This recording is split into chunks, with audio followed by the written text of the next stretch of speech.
บ่ฮู้จะตัดสินใจระหว่างยิ่งใดเลือกไผกันนี้คนนั้นก็ฮักคนนี้ก็ดีโทใจข้านี้บ่ฮู้จะทำอย่างใดแม้นหากเลือกเอาคนนั้นก็สุดสงสารคนนี้บ่ได้เหมือนเฮาหลอกลวงเข็นฆ่าทำลายเขาคงปวดใจผิดหวังชีวิตเพราะเฮาแม้นหากเลือกเอาคนนี้ก็ยังอาลีคนนั้นมีเป้า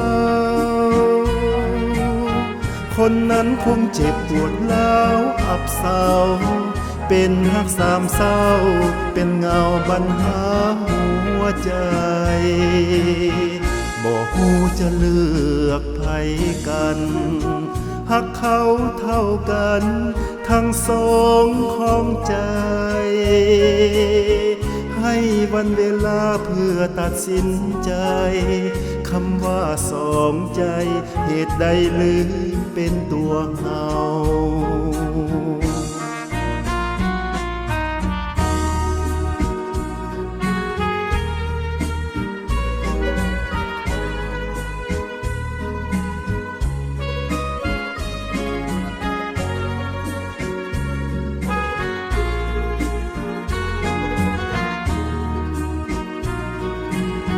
แม้นหากเลือกเอาคนนี้